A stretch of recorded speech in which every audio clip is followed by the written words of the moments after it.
सुना है फैमिली के किसी यंग मेंबर ने चाहा था और पूरा इन्वेस्टमेंट उसी के लिए किया गया। अब वो आईवी है या कोई और ये पक्का नहीं, लेकिन सरनेम तो वही है। क्लेयर शक में बोलती है, ये कैसे हो सकता है? इतनी बड़ी फैमिली और उनकी बेटी एग्रीकल्चर पढ़ रही है। वो आईवी खेती बाड़ी पढ़ती है ना?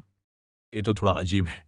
क्लियर के हिसाब से इतनी बड़ी फैमिली के बच्चे हमेशा बड़े बड़े बिजनेस या पावरफुल फील्ड में जाते हैं, लेकिन स्टेला चुप है। उसके दिमाग में बस एक ही चीज घूम रही है, आईवी और करण। तारा सोचते हुए अपनी ठोड़ी पर हाथ रखती है। सच कहूं तो मुझे भी नहीं पता। हमारी फैमिलीज का कभी स्यू फैमिली से कोई खास कनेक्शन नहीं रहा। वो लोग हाई चेन के लोकल भी नहीं है। उनका बेस नॉर्थ पोर्ट में है और उनकी मेन इन्फ्लुएंस भी वहीं कंसंट्रेटेड है।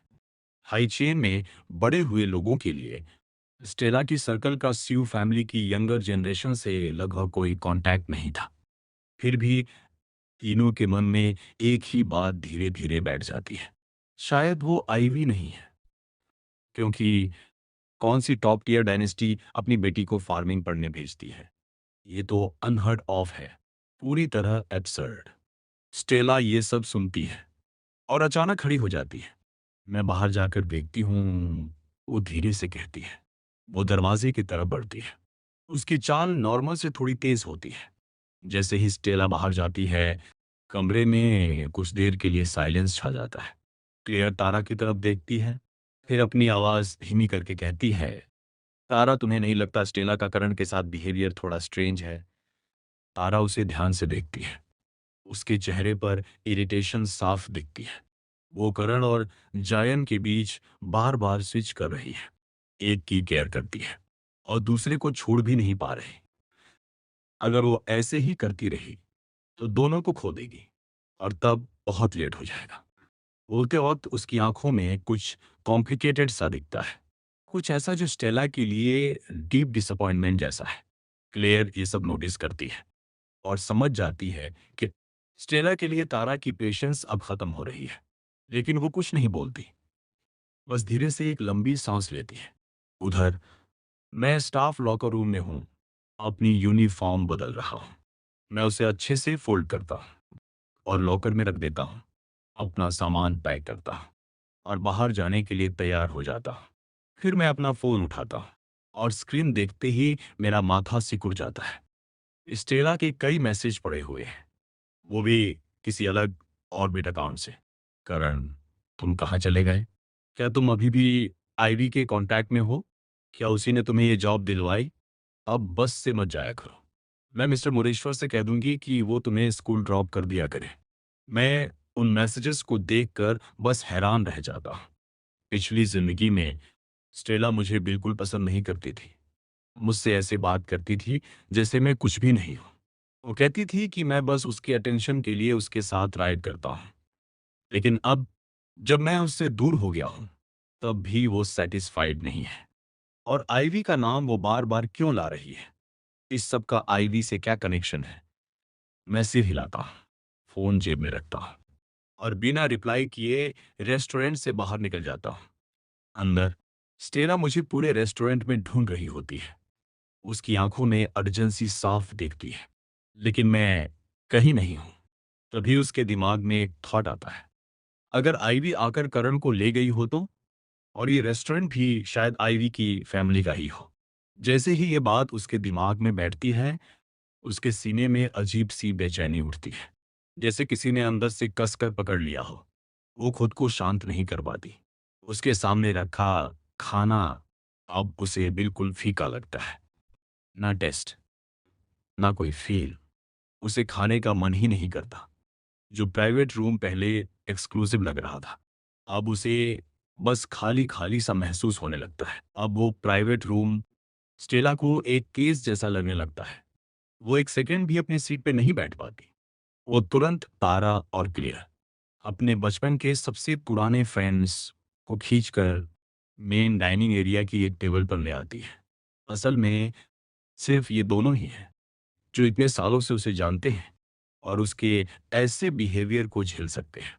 कोई और होता तो कब का उठकर चला गया होता। क्लेयर स्टेला को देखती है। उसकी आंखें खाली हैं, जैसे उसका दिमाग कहीं और हो। ये देखकर क्लेयर खुद को रोक नहीं पाती। वो एक सर्वर को बुलाती है, टेबल के लिए ऑर्डर देती है और फिर कैजुअली पूछती है, वैसे एयरपोर्ट का जो नया इंटर्न था, हमारा क्लासमेट, वो चला गया क्या? अब तक रेस्टोरेंट में हर कोई उनके कनेक्शन के बारे में जान चुका था। आखिर कुछ देर पहले ही उसी इंटर्न की वजह से पूरा ड्रामा हुआ था। सर्वर थोड़ा झुककर धीरे से कहता है, मुझे लगता है वो जा चुका है। जो हुआ उसके बाद मैनेजर ने उसे निकाल दिया। उसकी आवाज में हल्की सी सिंपैथी होती है। क्लेयर का चेहरा तुरंत बदल जाता है। वो हैरान होकर स्टेला की तरफ देखती है। रुको, उसे निकाल दिया गया? उसकी आवाज अनजाने में थोड़ी तेज हो जाती है। सरवर हल्का सा सिर हिलाता है। तारा की भौहें सिकुड़ जाती है।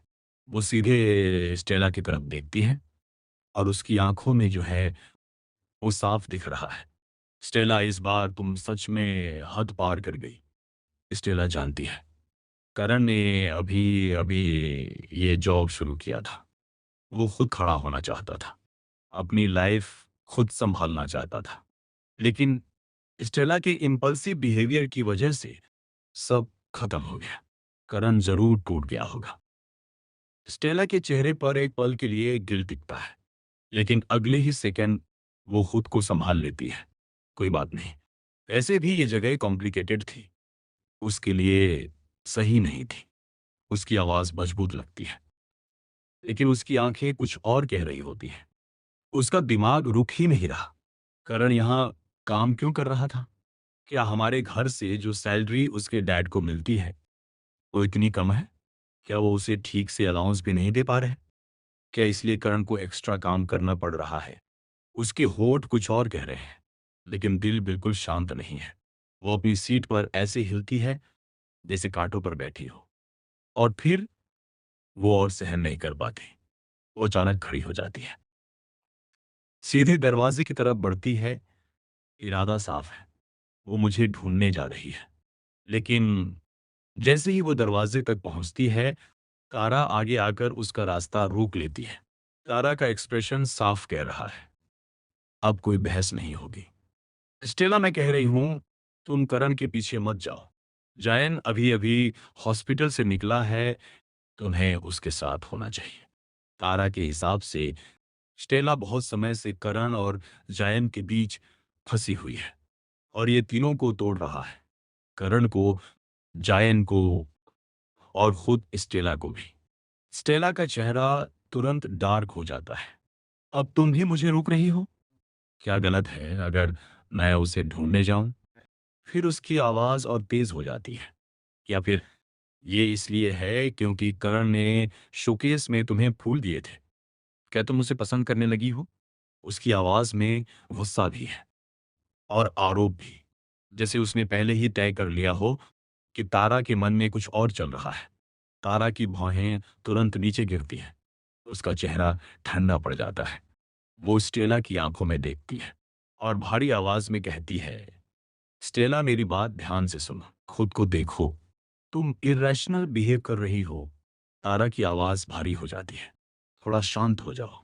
तारा ने ये बात नोटिस कर ली थी। जैसे ही करण का नाम आता है, स्टेला पूरी तरह बदल जाती है। इम्पल्सिव, रेकलेस, उसका पूरा कंपोजर गायब हो जाता है। और वैसे भी स्टेला नेचर से ही थोड़ी कोल्ड और सेल्फ सेंटर्ड है। वो बहुत कम दूसरों के पॉइंट ऑफ व्यू के बारे में सोचती है, और यही कॉम्बिनेशन उसे बिना समझे ही दूसरों को हर्ट करने वाला बना देता है। और सबसे बड़ी बात, उसे कभी एहसास ही नहीं होता। वो बस आगे बढ़ती रहती है, जो मन में आता है वही करती है। स्टेला एक ठंडी हंसी छोड़ती है। उसकी आंखों में तिरस्कार साफ दिखता है। बीच में मत आओ, मुझे पता है मैं क्या कर रही हूं। वो झटके से तारा का हाथ हटा देती है और सीधे अपनी कार की तरफ बढ़ जाती है। दरवाजा खोलती है, बैठती है, इंजन स्टार्ट करती है और तेजी से निकल जाती है। क्लेयर उसे जाते हुए देखती है। उसके चेहरे पर कंफ्यूजन साफ है। तारा, तुम कब से स्टेला से बहस करने लगी? वो हमेशा से ऐसी ही है। जितना तुम उसे रोकोगी, वो उतना ही ज़िद्दी हो जाएगी। वो थोड़ी देर रुकती है, फिर पूछती है, "तुम पहले कभी इन चीज़ों में नहीं पड़ती थी। आज क्या हो गया तुम्हें?" तारा कुछ देर चुप रहती है, फिर धीरे से कहती है, "अब और नहीं देख सकती थी। अगर वो ऐसे ही करती रही, तो और लोगों को भी इसमें खींचती रहेगी और लोग क्लियर समझ जाती है। तारा करण की बात कर रही है। क्लियर उसे ध्यान से देखने लगती है। आज तारा कुछ अलग लग रही है। वो हमेशा सबसे शांत रहती थी, बस सब ऑब्जर्व करती थी। लेकिन आज वो बार-बार बीच में आ रही है। उधर मैं रेस्टोरेंट से बाहर निकल चुका हूँ। सीने में भारीपन है और मैं सीधे बस स्टॉप की तरफ जा रहा हूँ। मैं शेल्टर के नीचे खड़ा हो जाता हूँ, सिर थोड़ा पीछे करके दूर कहीं देखने लगता हूँ। सड़क की लाइट्स एक-एक करके जलती हैं। उनकी हल्की पीली रोशनी मेरे थके हुए चेहरे पे पड़ती है और उस पर छुपी हुई अकेलापन और गहरा हो जाता है। तभी एक लाल कार तेजी से सड़क पर आती है और अचानक ब्रेक लगाकर बस स्टॉप के पास रुक जाती है। दरवाजा खुलता है और स्टेला बाहर निकलती है।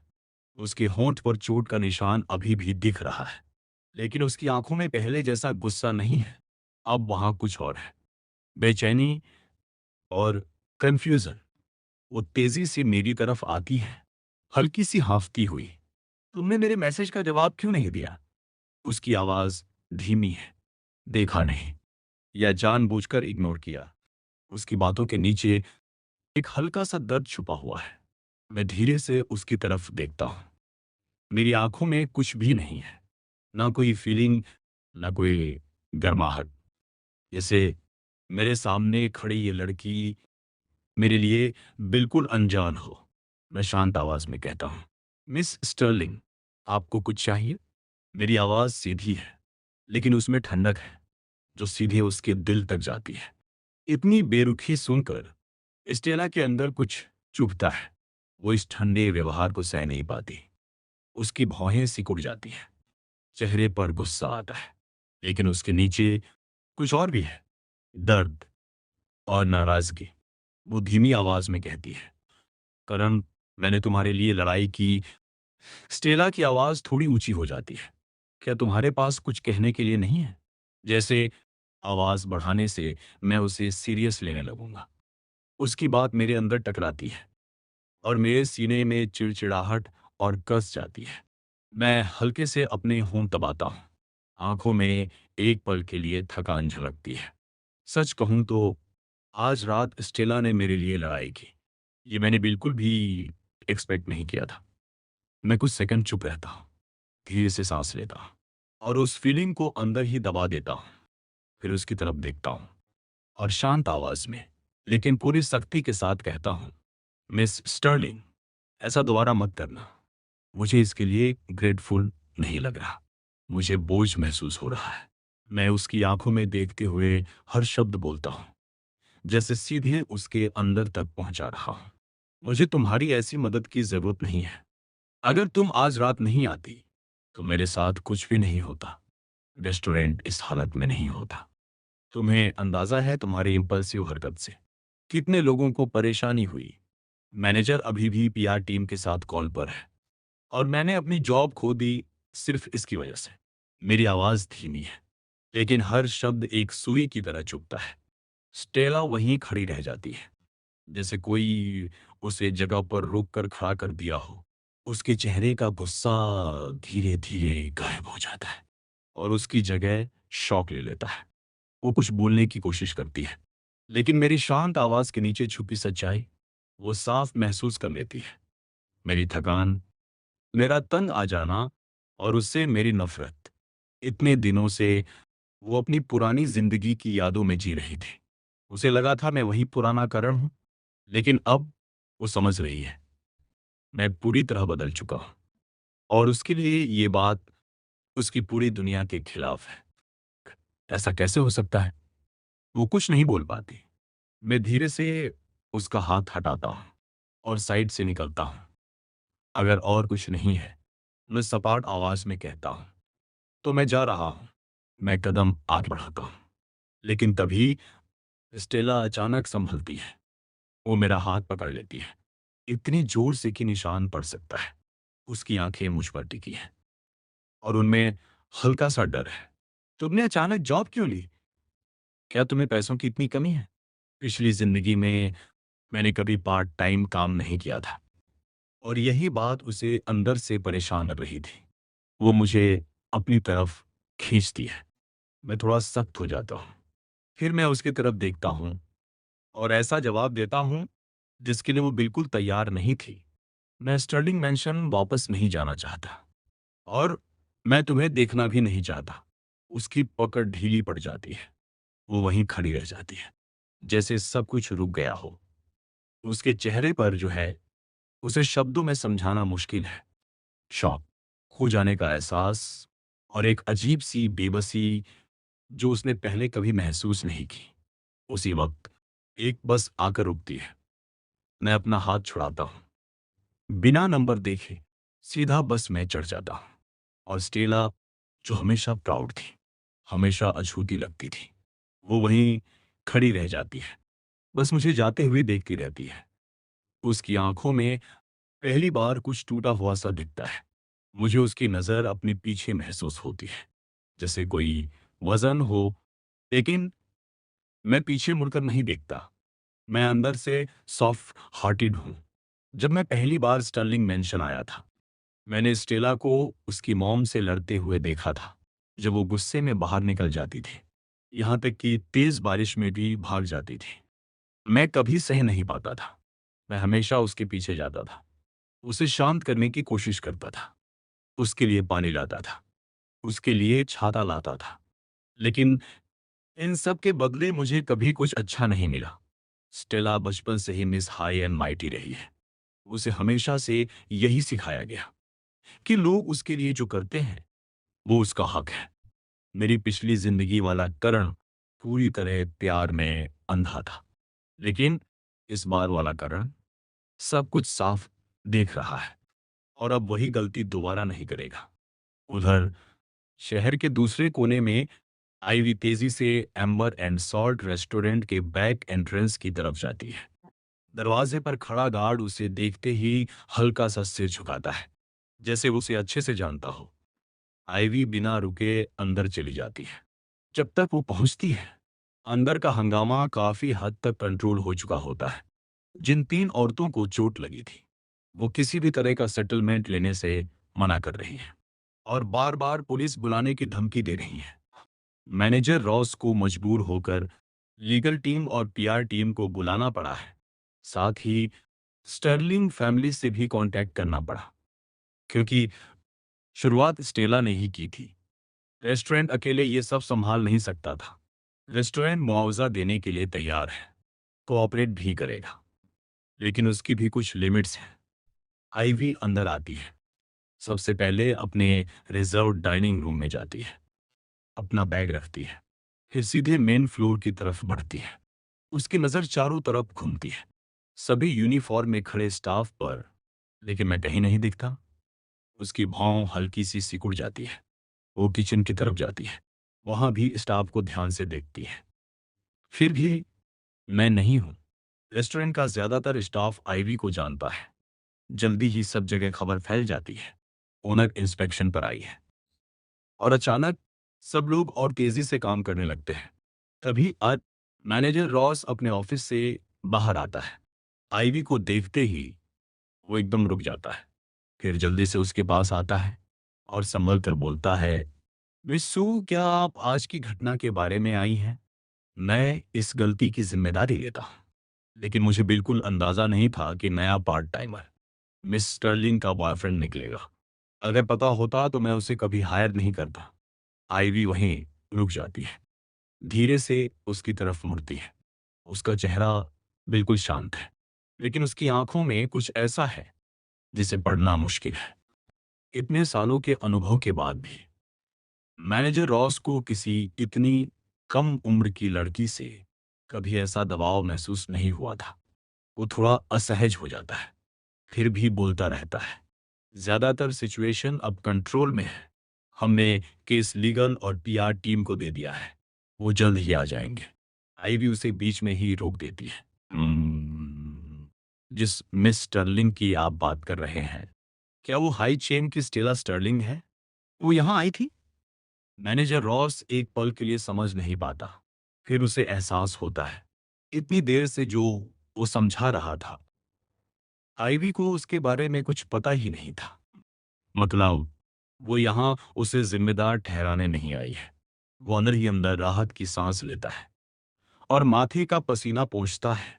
जी हाँ, आज शाम वो अपने दोस्तों के साथ आई थी और उसका बॉयफ्रेंड यहीं काम कर रहा था। इसका एक कस्टमर से झगड़ा हो गया और फिर मिस स्टर्लिंग बीच में आकर मारपीट करने लगी। मैनेजर रॉस आईवी को पूरी रात की घटना एक एक डिटेल में समझाता है। हर बात के साथ आईवी की भाव और ज्यादा सिकुड़ती जाती है। जब वो खत्म करता है, आईवी की आवाज ठंडी हो जाती है। उन 3 कस्टमर्स ने हमारे स्टाफ को खुलेआम हैरास किया।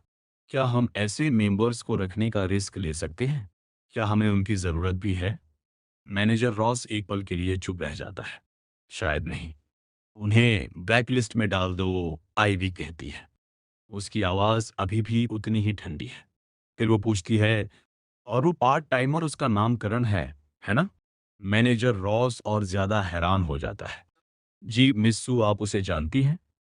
आईवी के चेहरे पर हल्की झुंझलाहट आती है। वो दोपहर भर अपने एडवाइजर के साथ फील्ड में थी, इसलिए उसे कुछ पता ही नहीं था। वो अपने माथे को हल्का दबाती है और कहती है, वो मेहनत करता है, इसमें से कुछ भी उसकी गलती नहीं है। मैनेजर रॉस के माथे पर पसीना आ जाता है। वो सिर्फ एक पार्ट टाइमर रखना चाहता था, लेकिन मामला इतना बड़ा बन गया। पहले स्टेला उसके लिए लड़ रही थी, अब आईवी उसे बचा रही है, और बीच में उसी ने उसे नौकरी से निकाल दिया। वो संभल कर कहता है, बिस्सू, मैंने उसे पहले ही निकाल दिया है, पेमेंट देकर भेज दिया। आईवी कुछ सेकंड उसे देखती है, फिर हल्की सांस छोड़ती है। ठीक है, जो हो गया सो हो गया, बाकी सब ठीक से हैंडल करना, मैं जा रही हूँ। वो मुड़ती है और तेजी से बाहर निकल जाती है। मैनेजर रॉस पीछे से आवाज लगाता है, मिस सू, खाना खाकर जाइए, आज कुछ नए डिश लॉन्च हुए हैं, टेस्ट करने का अच्छा मौका है। लेकिन आईवी वापस प्राइवेट रूम में जाती है, अपना बैग उठाती है और कुछ ही सेकंड में बाहर निकल जाती है। आईवी ने मुझे मैसेज किया था, लेकिन मैंने जवाब नहीं दिया। वो परेशान थी, लेकिन ऑर्बिट के अलावा उसके पास मेरा नंबर नहीं था। उसे पता था मैं कहाँ रहता हूँ, लेकिन वो स्टेला का घर था। वहां जाना उसे सही नहीं लगता। कोई और रास्ता न देखकर आईवी एक टैक्सी लेती है और ईस्ट हिल विला एरिया की तरफ निकल जाती है। जब वो वहां पहुंचती है, रात के 9 बज चुके होते हैं। वो गेट के पास खड़ी होती है, फोन चेक करती है। अब भी मेरा कोई रिप्लाई नहीं। तभी कुछ देर बाद सड़क पर एक आकृति दिखती है। मैं मैं अंदर से थोड़ा उलझा हुआ हूं। मैंने तय किया था कि पिछली जिंदगी की सारी बातें छोड़ दूंगा, लेकिन स्टेला बार बार वापस आ रही है और मुझे फिर से उसी दुनिया में खींच रही है। मैं चलते चलते रुक जाता हूँ। एक ख्याल अचानक दिमाग में आता है, क्या स्टेला भी रिबॉर्न हुई है? फिर मैं खुद ही उस ख्याल को काट देता हूँ। नहीं, अगर वो रिबॉर्न होती तो वो पूरा ध्यान जायन पर देती, उसे देश छोड़ने से रोकती। वो मुझ पर टाइम क्यों वेस्ट करती? मैं तो बस एक स्टैंड इन था, जब असली इंसान उसके पास ही है। मैं अभी यही सब सोच ही रहा होता हूँ। तभी रात की हवा को चीरती हुई एक आवाज आती है, धीमी साफ, मेरा नाम पुकारती हुई। करण। मैं ऊपर देखता हूँ और थोड़ी दूरी पर स्ट्रीट लाइट के नीचे आईवी खड़ी होती है। उसका एक्सप्रेशन थोड़ा कॉम्प्लिकेटेड है। वो धीरे धीरे मेरी तरफ चलकर आती है और ध्यान से मेरे चेहरे को देखती है। मैं चौंक जाता हूँ। आईवी, तुम यहाँ क्या कर रही हो? आईवी 2 सेकंड चुप रहती है, फिर धीरे से कहती है, आज मेरा बर्थडे है, एक छोटा सा गेट टुगेदर है, मैं तुम्हें बुलाना चाहती थी। मैं थोड़ा हैरान हो जाता हूँ। सच में? Happy birthday Ivy. मैं अपना बैग खोलता हूँ, कुछ ढूंढता हूँ, लेकिन अंदर कुछ भी गिफ्ट जैसा नहीं मिलता। आखिर में मैं जिप पे लगा छोटा सा चिक चार्म निकालता हूँ, उसे उसकी तरफ बढ़ाता हूँ। मेरा चेहरा हल्का लाल हो जाता है। Happy birthday Ivy. मुझे पता नहीं था मैं तुम्हारे लिए कुछ ला नहीं पाया। पिछली जिंदगी में ये चार्म स्टेला के पास चला गया था, लेकिन इस बार मैं इसे अपने पास रखने वाला था। आईवी उस छोटे से चिक चार्म को देखती है। पीला रंग, गले में लाल सा रिबन, सिर पर छोटा सा स्ट्रॉ है और गले में एक छोटी सी घंटी। वो सच में बहुत क्यूट है। आईवी बिना कुछ बदले हुए एक्सप्रेशन के उसे ले लेती है। उसकी उंगलियां मेरे हाथ को हल्का सा छूती हैं। मैं तुरंत अपना हाथ पीछे खींच लेता हूँ। आईवी मुझे एक नजर देखती है। मेरा चेहरा पूरा लाल हो चुका है। वो हल्का सा सिर झुकाती है और उस चार्म को अपने बैग में लगा लेती है। ये परफेक्ट है, वो धीरे से कहती है। मुझे सच में पसंद आया। मुझे थोड़ा अजीब लगता है इतना छोटा सा गिफ्ट देने में, लेकिन आईवी सच में खुश लग रही है। फिर वो मेरी तरफ देखती है। हम कराओके जा रहे हैं, तुम चलोगे? उसकी आंखें मुझ पर टिकी रहती हैं, जैसे वो सच में जवाब जानना चाहती हो। मेरा मूड पहले से ही खराब है, और अगर मिसेस स्टर्लिंग को यह पता चल गया कि स्टेला ने मेरे लिए रेस्टोरेंट में लड़ाई की, तो पता नहीं वो क्या कर दे। मैं बिना सोचे तुरंत बोलता हूँ, हाँ चलते हैं, अभी चलना है। आईवी सिर हिलाती है और फोन से कैब बुक कर देती है, लेकिन उसी पल उसके मन में एक हल्की सी रिग्रेट की फीलिंग आती है। जब उसने अपने पेरेंट्स से लड़कर एग्रीकल्चर पढ़ने का फैसला किया था और घर छोड़ दिया था, उसे वो मेवैक कार अपने साथ ले जानी चाहिए थी। वो उसके ग्रैंडफादर का गिफ्ट था। उसके पेरेंट्स का उससे कोई लेना देना नहीं था। उसका पूरा हक था उस पर। लेकिन अब हर बार करण के साथ बाहर जाने के लिए उसे कैब बुलानी पड़ती है। ये लंबे टाइम तक नहीं चल सकता। उसे जल्द ही अपनी जगह चाहिए, और वो करण के साथ कई जगह जाना चाहती है। नहीं, ये ऐसे नहीं चलेगा। मुझे खुद की कार लेनी पड़ेगी, वो मन ही मन सोचती है। फिर वो अपने ग्रुप चैट में मैसेज करती है, आज मेरा बर्थडे है, ब्लूएस्ट स्टार कराओके आ जाओ। उस ग्रुप में 7 लोग हैं। कुछ फील्ड में हैं, कुछ असाइनमेंट्स में बिजी हैं, लेकिन मैसेज देखते ही सब एक्टिव हो जाते हैं। लिटिल सू, आखिर याद आ गया हमें ट्रीट देना। आज तो आना ही पड़ेगा। आईवी पार्टी दे रही है, मिस नहीं कर सकते। मैंने अभी तक डिनर नहीं किया, आज महंगा खाना खाएंगे। फिर कोई पूछता है, रुको, तुम्हारा बर्थडे तो जुलाई में होता है ना? ये डेट मैच नहीं कर रही। सच में बर्थडे है? उसी वक्त कैब आ जाती है। आईवी मेरे लिए दरवाजा खोलती है। मैं अंदर बैठता हूँ, फिर वो दूसरी तरफ से आकर बैठ जाती है। बैठते ही वो रिप्लाई करती है, अगर मैं कह रही हूँ कि आज मेरा बर्थडे है, तो आज ही है। आओ, सब समझ आ जाएगा। फिर वो एक और मैसेज भेजती है, मैं एक फ्रेंड ला रही हूँ, कोई गड़बड़ मत करना। वो फोन रख देती है। मेरा मूड अभी भी थोड़ा डाउन है। आईवी मेरी तरफ मुड़ती है, तुम बबल टी लोगे? और सुना है खराब मूड में अच्छा लगता है। मैं हल्का सा मुस्कुरा कर कहता हूँ, तुम लोगी? आईवी, मैं ले आऊं तुम्हारे लिए। कुछ देर बाद हम कराओके पहुंचते हैं। आईवी मुझे अंदर लेकर जाती है, और उसके कुछ स्टडी ग्रुप वाले फ्रेंड्स पहले से ही वहां मौजूद होते हैं। कमरे में पहले से ही लोग मौजूद थे। 3 लड़के, 3 लड़कियां, आईवी और मैं, कुल मिलाकर 8 लोग। जैसे ही आईवी अंदर आती है, पूरा रूम जैसे एकदम जिंदा हो जाता है। लिटिल सू, आखिर आ ही गए तुम। हम कब से इंतजार कर रहे थे। एक हल्की मोटी चश्मा पहनी लड़की दौड़ती हुई उसकी तरफ आती है, सीधा उसे हक करने के लिए। लेकिन आईवी तुरंत रिएक्ट करती है। वो मुझे साइड में खींचती है और खुद भी थोड़ा हट जाती है। धीरे, किसी को गिरा दोगी? फिर वो मेरी तरफ इशारा करके कहती है, करण वैसे ही पतला है, तुम्हारा एक धक्का लगाना खत्म। तभी बाकी लोगों की नजर मुझ पर पड़ती है। पूरे कमरे में एकदम साइलेंस सा हो जाता है। सबकी आंखें चौड़ी। एक लंबा लड़का पूछता है, आईवी ये तुम्हारा बॉयफ्रेंड है क्या? बस फिर क्या? पूरा रूम फट पड़ता है। नो वे, लिटिल सू का बॉयफ्रेंड भी है? मेरा चेहरा तुरंत लाल हो जाता है। मैं चुपचाप आईवी की तरफ देखता हूँ। आईवी की आंखों में हल्की सी मुस्कान है। वो मुझे आगे खींचती है और सबको कहती है, ज्यादा आगे मत बढ़ो। ये करण है, एशफोर्ड में पड़ता है ठीक सामने। मेरा बॉयफ्रेंड नहीं है। पूरा रूम ओ ओ सब एक दूसरे को देखकर मुस्कुराते हैं। अभी नहीं है, लेकिन टाइम दो। वैसे भी किसी ने कभी आईवी को किसी लड़के के साथ इतना क्लोज नहीं देखा था। वो हमेशा कूल और थोड़ी डिस्टेंट रहती थी, सबको दूर रखती थी। ये पहली बार था जब कोई उसके इतना पास खड़ा था, और वो भी एक लड़का।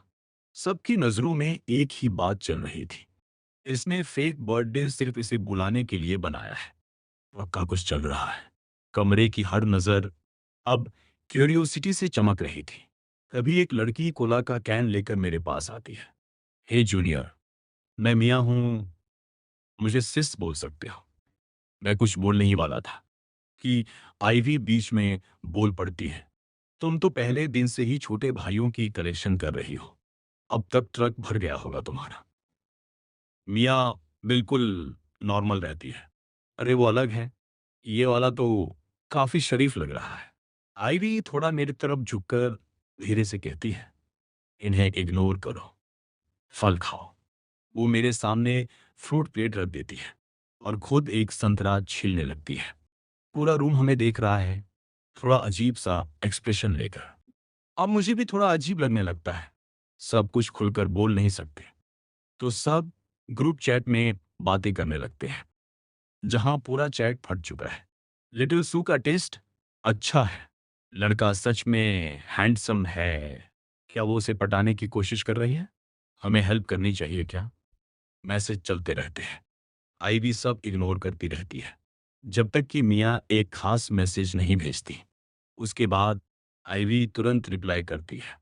कैसे? दोनों एक दूसरे को देखते हैं। मिया बालों में हाथ फेरती है और हल्की मुस्कान देती है। बस देखते जाओ। वो अपना फोन रखती है, म्यूजिक थोड़ा कम करती है और जोर से बोलती है, ओके दोस्तों, कोई भी पार्टी ट्रूथ और डेयर के बिना पूरी नहीं होती। कौन कौन खेलेगा? कोई पीछे से बोलता है, कुछ नया नहीं कर सकते क्या? मिया आईवी को एक खास नजर से देखती है, जैसे कह रही हो, न तुम्हारी लव स्टोरी सेट कर रहे हो समझो। फिर जोर से बोलती है, लिटिल सो तुम खेलोगी? आईवी मान जाती है और मेरी तरफ मुड़कर पूछती है, तुम खेलना चाहोगे? ट्रूथ और डेयर कॉलेज लाइफ का क्लासिक गेम है। मैंने कभी ट्रूथ और डेयर खेला ही नहीं था। मिया तो एक्साइटेड हो जाती है। बस अब सब खेलेंगे। मैं कार्ड्स लेकर आती हूँ। हम सब सोफों पर गोल घेरा बनाकर बैठ जाते हैं। बीच में एक छोटी टी टेबल है। मैं हल्का सा आईवी की तरफ झुककर पूछता हूँ, आईवी तुमने बर्थडे केक नहीं लिया? अगर मैं ये बात नहीं उठाता तो शायद आईवी खुद भी भूल जाती कि आज उसका बर्थडे है। आईवी 2 सेकंड रुकती है। मैंने लंच में केक खा लिया था, आज रात लेने का मन नहीं था। उसकी आंखों में एक पल के लिए हल्की सी गिल्ट झलकती है, लेकिन मैं उस पर ज्यादा ध्यान नहीं देता। सीधी बात मान लेता हूँ। वैसे भी कौन सोचता है कि कोई अपना ही बर्थडे फेक करेगा? तभी मिया कार्ड्स लेकर वापस आती है। हम 8 लोग गोल घेरा बनाकर बैठ जाते हैं। मिया मेरे बिल्कुल पास आकर बैठ जाती है और ड्रामेटिक स्टाइल में कार्ड्स टेबल पे पड़ती है। चलो, सब कार्ड उठाओ। हमारी डिटेल सू को आखिर कोई पसंद आया है? आज तो पूरा खेल होगा। सब लोग एक एक कार्ड उठाते हैं। मिया जोर से बोलती है, किसके पास ऐसे?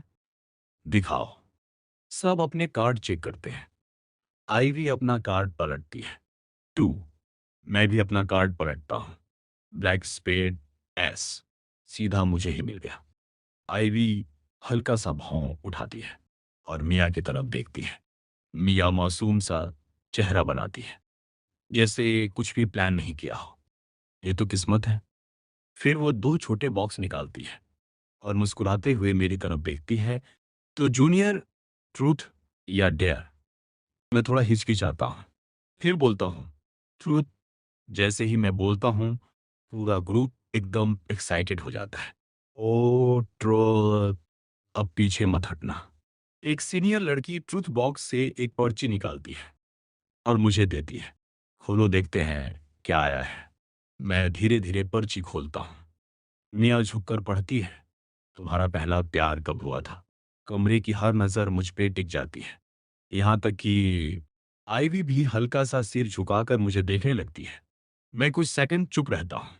इस जिंदगी में मेरा कोई पहला प्यार नहीं है, लेकिन अगर पिछली जिंदगी गिने तो 18 साल की उम्र में मैं स्टेला को पसंद करने लगा था और 19 में हम रिलेशन में थे। मैं सब कुछ याद कर सकता हूँ। वो रिश्ता जिसने मुझे सिर्फ दर्द दिया। अब मैं कभी उस मासूम पहले प्यार वाली फीलिंग में वापस नहीं जा सकता। वो खत्म हो चुकी है। मैं हल्का सा हंसकर बोलता हूँ। स्कूल टाइम में मैं जानबूझकर क्लियर नहीं करता। कौन सा स्कूल? मतलब जवाब दिया भी और नहीं भी। सब लोग पहले मुझे देखते हैं, फिर तुरंत आईवी की तरफ देखते हैं। आईवी का एक्सप्रेशन थोड़ा सख्त हो जाता है।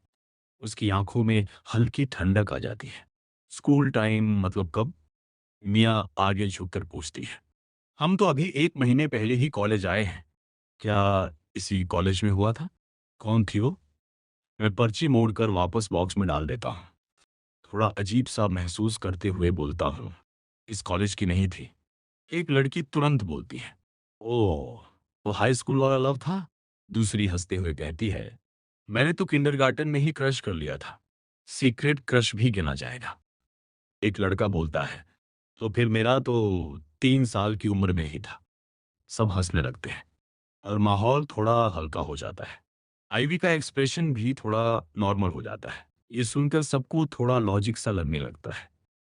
मियाँ हाथ उठाकर बोलती है, ठीक है, ठीक है, सबका फर्स्ट लव होता है। हम सब बहुत रोमांटिक लोग हैं। चलो, नेक्स्ट राउंड। दूसरे राउंड में एक सीनियर लड़की के पास एस आता है। वो तुरंत बोलती है, डेयर। मियाँ पर्ची खोलकर जोर से पढ़ती है। किसी एक को चुनो और उसकी गोद में 5 मिनट बैठो। पूरा कमरा शोर से भर जाता है। मुझे मत चुनना। नो नो नो, मेरी तो जान निकल जाएगी। हंसी मजाक के बीच वो लड़की हंसते हुए बोलती है, मैं अपनी बेस्ट फ्रेंड को चुनती हूँ, और सीधे जाकर अपनी फ्रेंड की गोद में बैठ जाती है।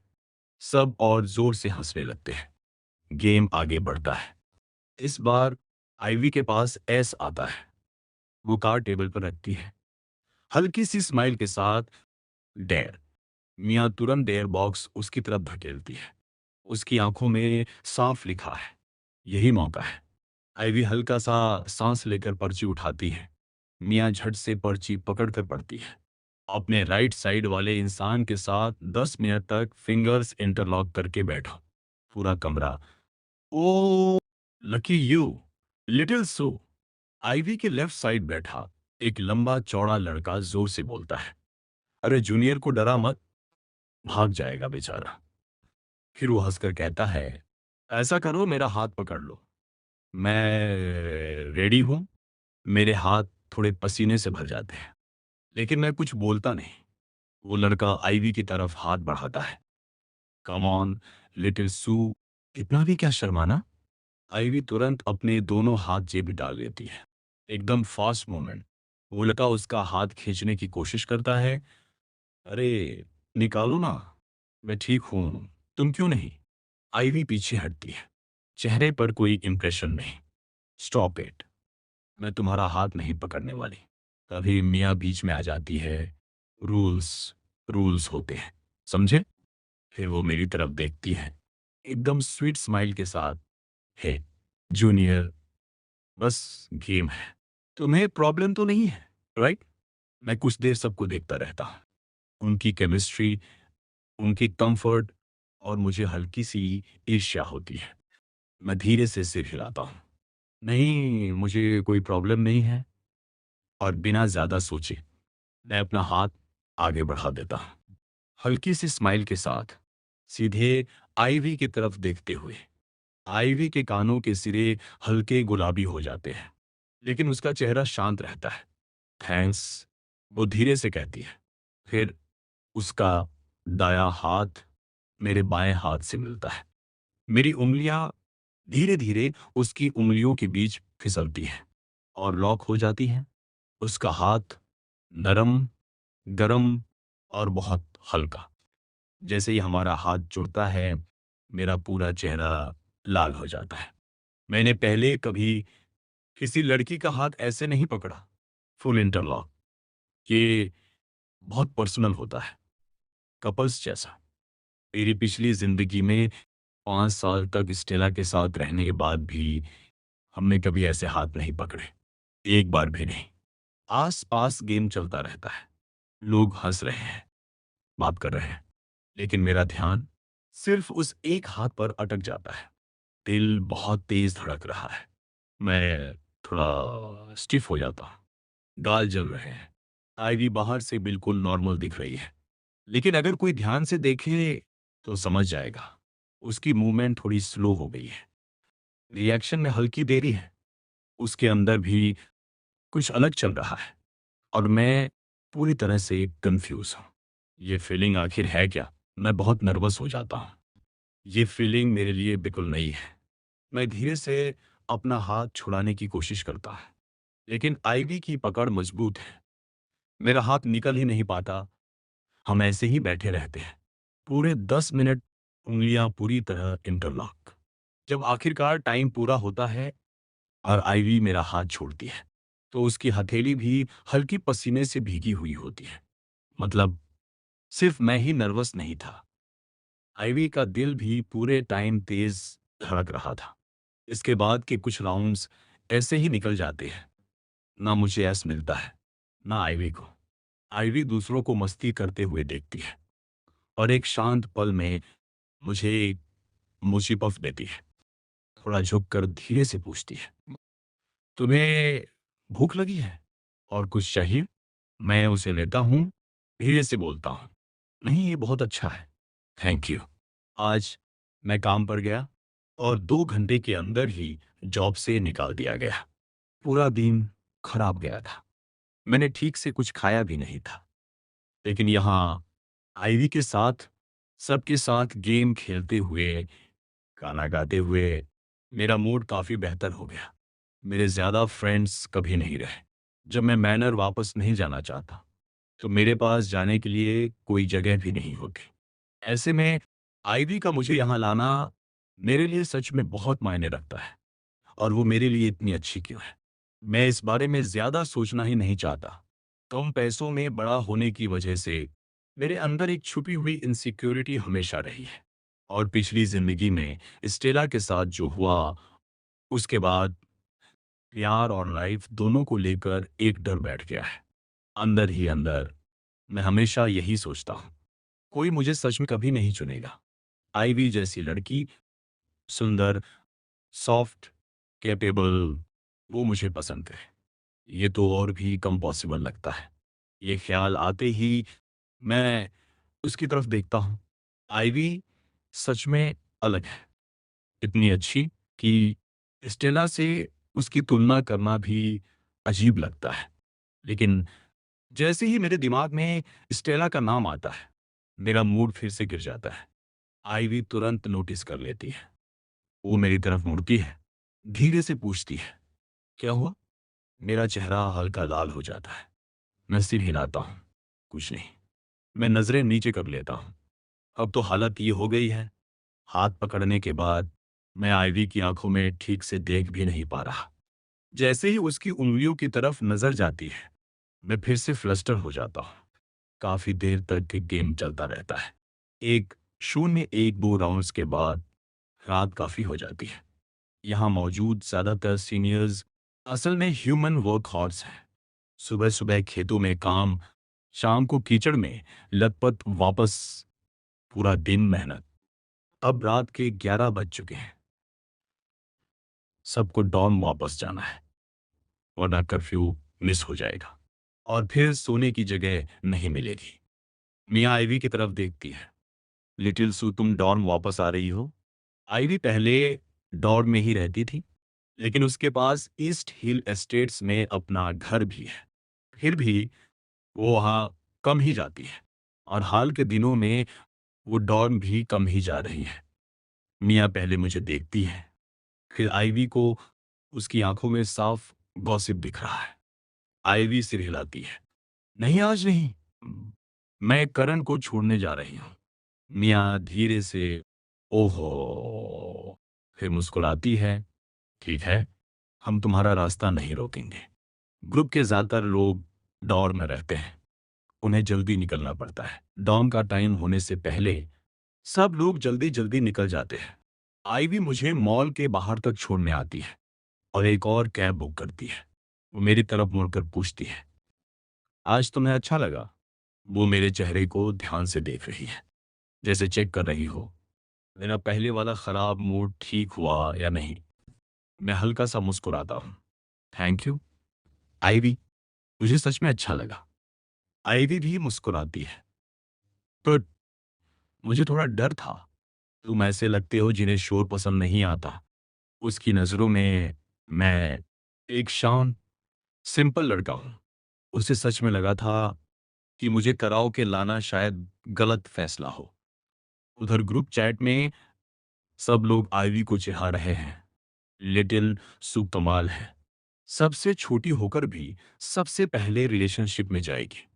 किसी के पास कोई जूनियर सेटअप है क्या? मुझे भी दिलवा दो, मूंगफली खुदवाने में मदद मिल जाएगी। लिटिल सू, बुधवार दोपहर फ्री हैं हम? करण से पूछो, एस्केप रूम चलते हैं, हॉरर वाला करते हैं। ये आइडिया मिया का है और ऑब्वियसली पूरे ग्रुप की सबसे बड़ी प्लानर वही है। खुद कभी रिलेशनशिप में नहीं रही, लेकिन थ्योरी में एक्सपर्ट है। कैब के पीछे हम दोनों बैठे हैं। आईवी मैसेज पढ़ती है और रिप्लाई करती है, एस्केप रूम ठीक है, लेकिन हॉरर क्यों? करण डर जाएगा। मिया तुरंत फट पड़ती है, लिटिल सू सीरियस हो क्या? मेरे बिना तुम्हारी शादी नहीं होने वाली। सुनो, जिस लड़के को पसंद करती हो उसे हॉरर एस्केप रूम में ले जाओ। जितना डरावना उतना अच्छा। तभी तो वो तुम्हारी बाहों में आएगा। बस बुधवार को उसे लेकर आना, बाकी मैं संभाल लूंगी। आईवी मानती है। मिया थोड़ी ड्रामेबाज है, लेकिन आज का प्लान सक्सेसफुल था। कम से कम आज हाथ तो पकड़ा गया। और तब से करण हर बार उसकी आंखों से बच रहा है। अचानक शर्मिला हो गया है। ये बहुत अच्छा साइन है। आईवी जब किसी को पसंद करती है तो वो स्लो नहीं चलती। उसे डर है, कहीं देर कर दी तो कोई और उसे ले जाएगा। और खासकर स्टेला का करण के साथ जो अजीब सा बिहेवियर है, वो उसे और भी अलर्ट कर रहा है। आईवी के अंदर एक अर्जेंसी है। वो मेरी तरफ मुड़ती है। करण, बुधवार दोपहर तुम्हारी क्लास है क्या? मैं थोड़ा सोचता हूँ, शायद नहीं, एक बार चेक कर लेता हूँ। मैं फोन निकाल कर टाइम टेबल खोलता हूँ और उसे दिखाता हूँ। नहीं है। आईवी एक नज़र में सब याद कर लेती है। उसकी मेमोरी काफी शार्प है। और थोड़ा मेरे पास झुकती है, धीरे से बोलती है, सब लोग बुधवार को एस्केप रूम जा रहे हैं, तुमने कभी ट्राई किया है? वो काफी पास बैठी है। उसकी आवाज धीमी है, लगभग मेरे कान के पास। मेरा चेहरा तुरंत लाल हो जाता है। एस्केप रूम कॉलेज स्टूडेंट्स के बीच बहुत पॉपुलर है, लेकिन मैं कभी गया नहीं। मैं थोड़ा हिचकते हुए बोलता हूँ, नहीं, कभी नहीं गया। आज की रात के बाद मुझे समझ आता है, आईवी के ग्रुप के साथ बाहर जाना उतना मुश्किल ही है जितना मैंने सोचा था। मैं सच में रिलैक्स कर सकता हूँ। सब लोग इतने एनर्जेटिक हैं, इतने ओवर द टॉप कि मुझे बिल्कुल भी आउट ऑफ प्लेस फील नहीं होता। मैं नीचे देखता हूँ, चेहरा अभी भी थोड़ा गर्म है। धीरे से बोलता हूँ, मैं कभी गया नहीं, तुम गई हो? मजा आता है क्या? आईवी मेरे एक्सप्रेशन को ध्यान से देखती है। उसके होंठों के कोने हल्के से उठते हैं। मैं भी कभी नहीं गई, वो धीरे से कहती है। तो बुधवार को साथ में ट्राई करते हैं। हम दोनों जब ईस्ट हिल एस्टेट्स पहुंचते हैं, रात के 11 बज चुके हैं। मैं इतनी देर से घर कम ही आता हूँ। खासकर पिछली जिंदगी में मैं हमेशा 6-7 बजे तक घर पहुंच जाता था, लेकिन अब मैं बार बार लेट आने लगा हूँ। उधर स्टेला गेट के पास खड़ी है, हाथ सीने पर क्रॉस किए हुए, आंखों में अंधेरा सा इंतजार। वो सड़क की तरफ देख रही है, जैसे किसी का इंतजार कर रही हो। आईवी मुझे कार से उतार कर साथ में गेट तक चलती है। हम दोनों साइड बाय साइड चलते हैं। ये सीन देखते ही स्टीला का चेहरा ठंडा पड़ जाता है। वो तुरंत मुड़ती है और बिना कुछ बोले अंदर चली जाती है। आईवी मुझे गेट तक छोड़ती है। मैं पूछता हूँ, आईवी तुम यहीं आसपास रहती हो? असल में आईवी का खुद का एक विला है यहाँ। उसके दादाजी ने गिफ्ट किया था जब वो एशफोर्ड पढ़ने आई थी। उसने एग्रीकल्चर पढ़ने का फैसला किया। उसके पेरेंट्स इसके खिलाफ थे, यहाँ तक कि उन्होंने उसका अलाउंस भी बंद कर दिया। कह दिया 4 साल खुद संभालो। लेकिन उसके दादाजी हमेशा उसके साथ खड़े रहे, क्योंकि उन्होंने खुद भी अपनी जवानी में खेती की थी और आज भी शौक से सब्जियां उगाते हैं। उन्होंने उसके लिए यहाँ एक बड़ा विला खरीदा, जिसमें आगे पीछे मिलाकर 200 स्क्वायर मीटर से ज्यादा गार्डन है। आईवी हाथ उठाकर इशारा करती है। मैं उधर रहती हूँ, ज्यादा दूर नहीं। मैं उस दिशा में देखता हूँ जहाँ कुछ बिल्डिंग्स की लाइट्स जल रही हैं। मुझे लगता है वो किसी नॉर्मल रेसिडेंशियल बिल्डिंग में रहती है। मुझे ये ख्याल भी नहीं आता कि वो खुद इसी एस्टेट के अंदर रहती है। मैं गेट पर रुकता हूँ। Good night Ivy. मुझे छोड़ने के लिए थैंक यू। आईवी हल्का सा सिर हिलाती है और हाथ हिलाकर बोलती है, कल मिलते हैं। मेरी नज़र कुछ सेकंड के लिए उसके हाथ पर टिक जाती है। पतली उंगलियां, गोरा हाथ, और फिर अचानक हमारे इंटरलॉक हुए हाथ की याद दिमाग में आती है। मेरा चेहरा फिर से हल्का लाल हो जाता है। मैं जल्दी से मुड़कर अंदर चला जाता हूँ। उधर स्टेला घर पहुंचती है। उसकी माँ पहले से ही लिविंग रूम में बैठी उसका इंतजार कर रही होती है। उन्हें आज सब पता चल गया है जो उसने जैन के साथ किया। पिछले 2 दिन से मिसेस स्टर्लिंग उसे स्पेस दे रही थी। उन्हें डर था कहीं स्टेला उनसे नफरत ना करने लगे। जैसे ही स्टेला अंदर आती है, वो फोन टेबल पर रखती हैं और आवाज लगाती है, स्टेला इधर आओ। स्टेला का चेहरा बिल्कुल ठंडा है। वो इग्नोर करती है, सीधी सीढ़ियों की तरफ बढ़ जाती है। मिसेस स्टर्लिंग भाव सिकोड़ती हैं, थोड़ा गुस्सा दबाकर फिर कहती हैं, स्टेला मैंने कहा यहाँ आओ। स्टेला सीढ़ियों पर रुकती है, मुड़ती है, चेहरे पर साफ नाराजगी। फिर धीरे धीरे वापस आती है और सोफे पर बैठ जाती है, हाथ क्रॉस करके। स्टेला सोफे पर बैठती है, पैर क्रॉस करके सीधे अपनी माँ की तरफ देखती है। क्या चाहिए आपको? मिसेस स्टर्लिंग हल्की सी तंज भरी मुस्कान देती है। और क्या तुम्हारा और जेन का फ्यूचर? स्टेला पलक झपकाती है, फिर भौं सिकोड़ती है, मेरे जेन के बीच में मत पड़िए। मैरिज? मैंने उसके बारे में सोचा भी नहीं है। मिसेस स्टर्लिंग सिर टेढ़ा करके बोलती है, आवाज में साफ मजाक। जिस तरह तुम उसके पीछे पड़ी थी, मुझे लगा वही तुम्हारी लाइफ है। लेकिन जैसे ही मैरिज की बात आई, तुम पीछे हट गई। आखिर चाहती क्या हो तुम स्टेला? स्टेला का गुस्सा बढ़ जाता है। क्या आप मेरी लाइफ से दूर नहीं रह सकती? पहले आप ही हमारे खिलाफ थी, अब आप ही मैरिज की बात कर रही हैं। आप चाहती क्या है मुझसे? मिसेस स्टर्लिंग कुछ नहीं बोलती, बस अपना फोन खोलती है, एक न्यूज पेज सामने कर दिखाती है। खुद देख लो। स्टेला फोन छीन लेती है और जैसे ही स्क्रीन देखती है, उसका चेहरा सख्त हो जाता है। ये किसने लीक किया? न्यूज में हर जगह उसकी और जेन की फोटो। होटल में आते जाते जेन का स्टर्लिंग मैनर आना, सब कुछ। स्टर्लिंग फैमिली का नाम शहर में बहुत बड़ा है। स्टेला बचपन से ही पब्लिक में रही है, यहाँ तक कि उसका स्टडी अब्रॉड छोड़ना भी न्यूज बना था।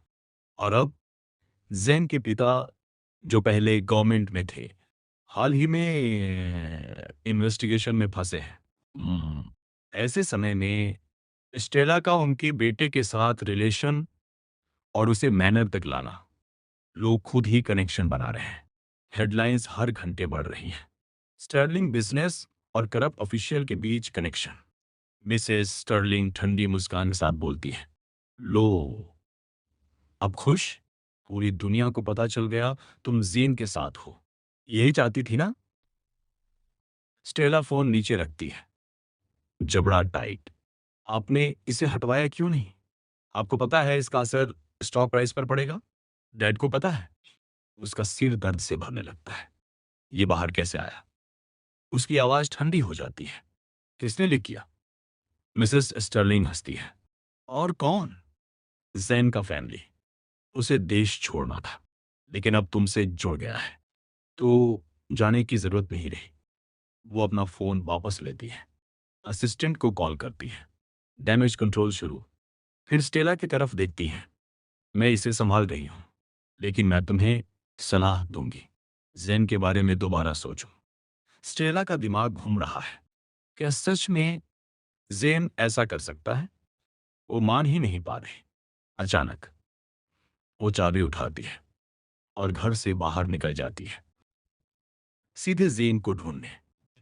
उसी समय मैं गेट से अंदर आ रहा होता हूँ। उसकी कार की हेडलाइट्स मुझ पर पड़ती है। मैं हाथ से आंखें ढकता हूँ, ड्राइवर सीट की तरफ देखता हूँ। हमारी आंखें मिलती हैं। स्टेला का चेहरा अजीब है। समझ नहीं आता क्या चल रहा है उसके अंदर। मैं हल्का सा भौं सिकोड़ता हूँ, फिर साइड हो जाता हूँ। स्टेला कुछ पूछना चाहती है, कुछ कहना चाहती है। शायद ये करण और आइवी के बीच क्या चल रहा है, लेकिन वो कुछ नहीं बोलती। बस गाड़ी तेजी से निकाल देती है और मैं बस खड़ा रह जाता हूँ, जैसे कुछ भी मायने नहीं रखता। स्टेला गाड़ी चलाते हुए सोचती रहती है, आखिर करण और आइवी के बीच क्या चल रहा है। वो उन्हें बार बार साथ क्यों देख रही है? पिछली जिंदगी में ऐसा कभी नहीं हुआ था, फिर अब क्यों? लेकिन उसे पता है उसका कोई हक नहीं बनता ये सवाल पूछने का, खासकर आज जब उसी की वजह से करण की जॉब चली गई। वो दिखा नहीं रही, लेकिन अंदर से उसे डर है। शायद करण उससे बहुत गुस्सा है। कुछ देर तक मन में लड़ाई चलती रहती है, फिर वो गाड़ी तेज कर देती है और चली जाती है। मैं सर्वेंट्स बिल्डिंग में वापस आता हूँ तो देखता हूँ डैड बाहर बैठे हैं, एक दूसरे ड्राइवर के साथ चेस खेलते हुए। मुझे देखते ही वो उठ जाते हैं। करण, आ गए तुम? मैं थोड़ा हैरान होकर दरवाजा खोलता हूँ। डैड, आप अभी तक जाग रहे हैं? वो सिर हिलाते हैं। अंदर आओ, मुझे तुमसे बात करनी है। डैड मेरे साथ ऐसे बैठकर बात कम ही करते हैं। जब मैं छोटा था तब करते थे, लेकिन जैसे जैसे बड़ा हुआ वैसे वैसे वो पल कम होते गए। आज उनके चेहरे को देखकर मुझे हल्की सी चिंता होती है। डैड, कुछ हुआ है?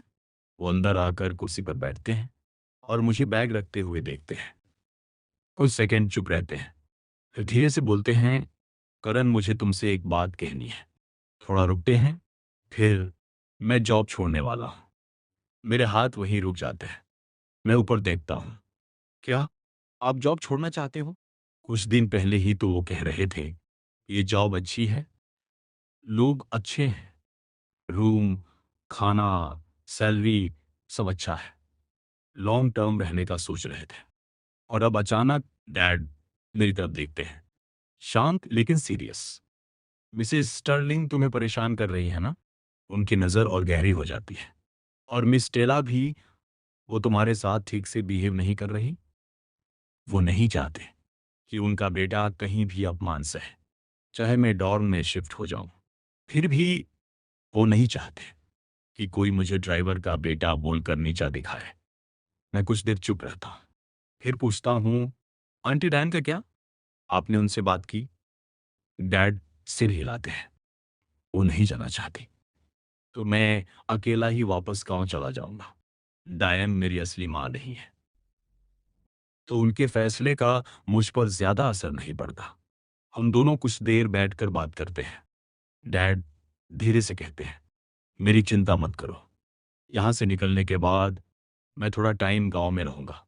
तुम हमेशा कहते थे ना, दादा दादी की कब्र एक साथ करनी है। अब कर पाएंगे। पहले कभी टाइम ही नहीं मिला। फिर वो घर की बात करते हैं। घर की छत भी तो टपक रही थी।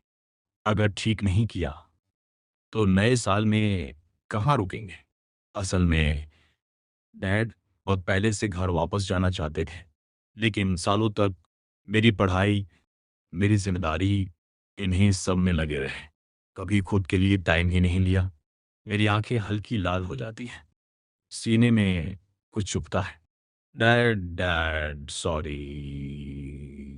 लेकिन इस बार सब अलग होगा। मैं वो गलती नहीं करूँगा, जो पिछली ज़िंदगी में की थी। मैं वो बेवकूफ़ नहीं बनूँगा, जिसे लगा था स्टेला उससे प्यार करती है। मैं वो इंसान नहीं बनूँगा, जो मिसेस स्टर्लिंग के एक्सेप्ट करने का इंतज़ार करता रहा। और सबसे बड़ी बात, मैं अपने आप को बर्बाद करके अपने डैड को नीचे नहीं खींचूँगा। इस बार मैं सब सही करूँगा। डैड ने इतने सालों में काफ़ी सेविंग कर ली थी, इतनी कि शहर के आउटर एरिया में एक छोटा-सा फ्लैट आराम से खरीदा जा सके। 2 बेडरूम का अपार्टमेंट मेरे लिए काफ़ी से ज़्यादा होगा। जहाँ तक उनका सवाल है, उन्होंने सब सोच लिया है। वापस छोटे शहर जाना या गाँव में जाकर कुछ उगाना, एक छोटी-सी दुकान खोल लेना। वैसे भी रिटायरमेंट दूर नहीं है। उनकी ज़िंदगी में हमेशा पहली प्रायोरिटी मैं ही रहा हूँ। डायन रहना चाहती है, तो रहे। डैड उससे मिलने आते रहेंगे। जब वो जाना चाहेगी, डैड खुद आकर उसे ले जाएंगे। लेकिन एक बात पक्की है, वो डायन को मेरे मामलों में दखल नहीं देने देंगे, क्योंकि उसकी आदत है जहाँ नहीं बोलना चाहिए, वहाँ बोलना और चीज़ें सुधारने की जगह बिगाड़ देना। डैड के जाने के बाद मैं पूरी रात सो नहीं पाता। पिछली ज़िंदगी में मैं और स्टेला 5 साल साथ थे, लेकिन उसका अंत कुछ भी अच्छा नहीं था। रिलेशनशिप के दौरान स्टेला ऊपर से ठीक थी, कम से कम दिखावे में। लेकिन जिसने मुझे तोड़ा, वो था मिसेस स्टर्लिंग का किया हुआ। उन्होंने जो मेरे खाने में मिलाया था, उसने मेरी हेल्थ को अंदर से खराब कर दिया। ऐसा नुकसान जो कभी पूरी तरह ठीक नहीं हुआ, और उसी वजह से मैं वो बन गया जिसे स्टर्लिंग फैमिली नीचा समझती थी। इस जिंदगी में सब कुछ अलग रास्ते पर चल रहा है, लेकिन अजीब बात यह है, मैं शांति में नहीं हूं, बल्कि और ज्यादा बेचैन हूं। भविष्य अनिश्चित है, और वो एक्सीडेंट जिसका मुझे डर है, क्या वो फिर होगा या नहीं? मैं बिस्तर पर बैठ जाता हूं। बाहर अंधेरे में मेंढकों की आवाज गूंज रही है। मैं साइड टेबल का छोटा लैंप ऑन करता हूं, पर्दा हटाता हूं और खिड़की खोल देता हूं। ठंडी हवा अंदर आती है। गीली मिट्टी की खुशबू, फूलों की हल्की मिठास, सब एक साथ। मैं खिड़की के पास टिककर नीचे गार्डन की तरफ देखता हूं। अंधेरे में पौधे मुश्किल से दिख रहे हैं। तभी मेरी नजर पड़ती है। गज़ेबो में कोई बैठा है, सफेद कपड़ों में एक आकृति, पत्थर की बेंच पर लंबे पैर फैलाए हुए, चेहरा मेरी तरफ।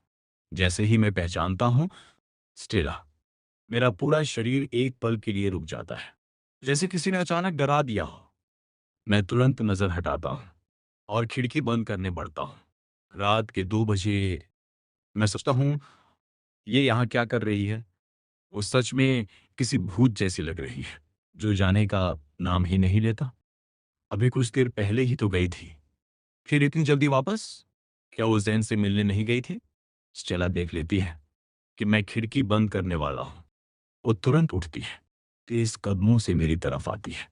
करण, उसकी आवाज धीमी है, थोड़ी भारी। रुको। मैं नहीं रुकता। मैं खिड़की पकड़ता हूं।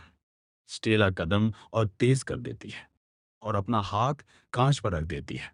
वो खिड़की के पास झुकती है और सीधे मेरी आंखों में देखती है।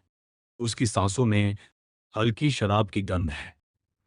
करण, वो धीरे से कहती है, मेरा बॉयफ्रेंड बन जाओ। मेरे चेहरे पर तुरंत ठंडापन आ जाता है। मैं उसे सीधा देखता हूं। इंटरेस्ट नहीं है। स्टेला जम जाती है। उसने ये एक्सपेक्ट नहीं किया था। पिछली जिंदगी में जब उसने ऐसे ही पूछा था, मैंने तुरंत हाँ कह दी थी। उसकी आंखों में चिढ़ उभरती है। ना क्यों? आईवी की वजह से? उसे सच में कोई और कारण समझ नहीं आता। मेरा सब्र खत्म होने लगता है। इसका आईवी से कोई लेना देना नहीं है। मैं हल्की ठंडी मुस्कान के साथ कहता हूँ, स्टेला, मुझे बस तुम पसंद नहीं हो। मैं उसकी आंखों में देखता हूँ, बिना किसी हिचकिचाहट के, मुझे तुम पसंद नहीं हो। एक छोटा सा पॉज, फिर मैं और जोड़ता हूँ, और सच कहूं तो तुम बेहद थका देने वाली हो। स्टेला ने अपनी पूरी जिंदगी में ऐसे शब्द कभी नहीं सुने थे। वो हमेशा हर जगह का सेंटर रही है। जहां वो जाती है, लोग खुद उसके पास आते हैं। बस उसकी एक उंगली हिलाने की देर होती है और लोग उसके पीछे भागते हैं। लेकिन आज करण ने उसे एक्सहॉस्टिंग कह दिया। उसका चेहरा धीरे धीरे सख्त हो जाता है। वो वहीं खड़ी रहती है, जैसे उसे समझ ही नहीं आया अभी क्या कहा गया। बस चुपचाप मुझे देखती रहती है। कुछ देर बाद वो खुद को संभालती है। उसे एहसास होता है उसकी इमोशंस फिर कंट्रोल से बाहर जा रही हैं। वो तो यहाँ शांति से बात करने आई थी। वो मेरी आंखों में देखती है और धीरे बहुत कंट्रोल्ड आवाज में पूछती है, तो तुम इस बात से नाराज हो कि मैंने तुम्हें कभी सीरियसली पीछा नहीं किया? उसकी आवाज में कुछ है जिसे समझना आसान नहीं।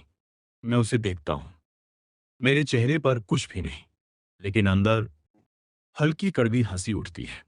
पिछली जिंदगी में मैंने उसे पूरी तरह चाहा था, सब कुछ देकर, और उसने मुझे कभी देखा तक नहीं।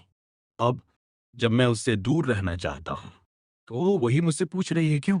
मैं सिर हिलाता हूं, नहीं, इससे फर्क नहीं पड़ता कि तुम मेरा पीछा करती हो या नहीं। हमारा कोई भविष्य नहीं है, बिल्कुल भी नहीं। स्टेरा ये मानने को तैयार नहीं। उसके हिसाब से हम हमेशा परफेक्ट मैच थे। उसे यकीन है मैं बस उसे जेन की वजह से सजा दे रहा हूं। वो धीरे से हाथ बढ़ाती है। अंधेरे में उसकी उंगली हल्के से मेरे चेहरे को छूती है। उसके चेहरे पर एक अजीब सा एक्सप्रेशन है जो पढ़ा नहीं जा सकता। फिर वो धीरे से कहती है, कोई बात नहीं, मैं तुम्हारा पीछा करूंगी। मैं खुद देखना चाहती हूँ। मेरे चेहरे पर साफ नाराजगी आ जाती है।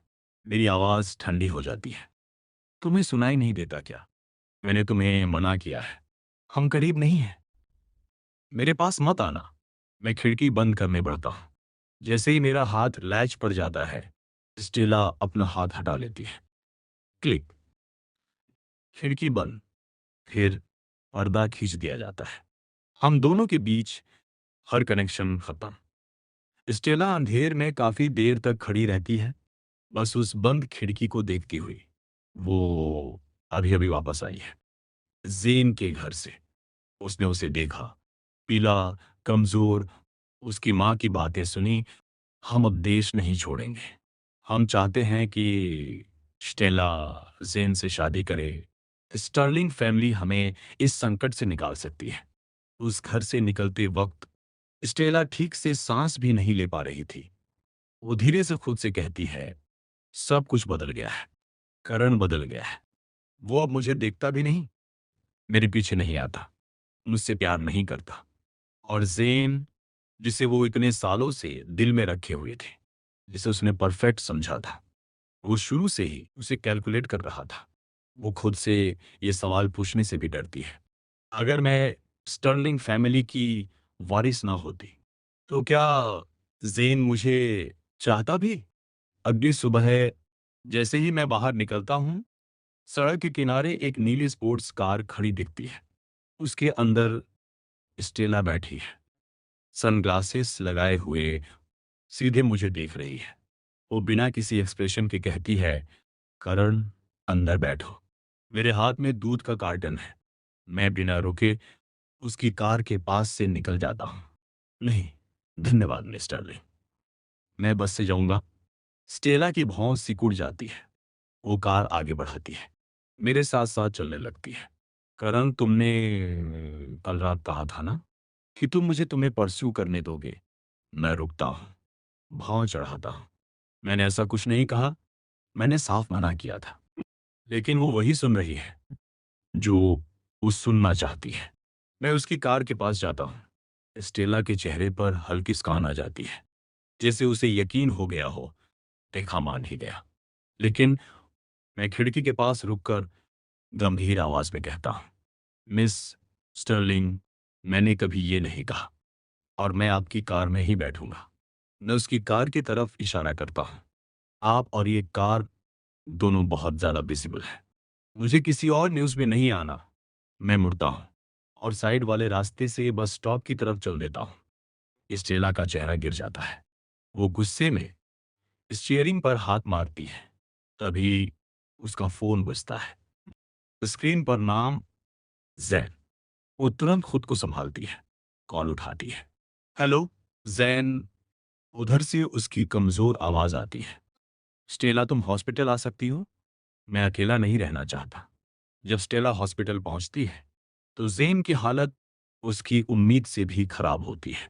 उसे देखकर स्टेला के अंदर मिसेस स्टर्लिंग के लिए नफरत और बढ़ जाती है।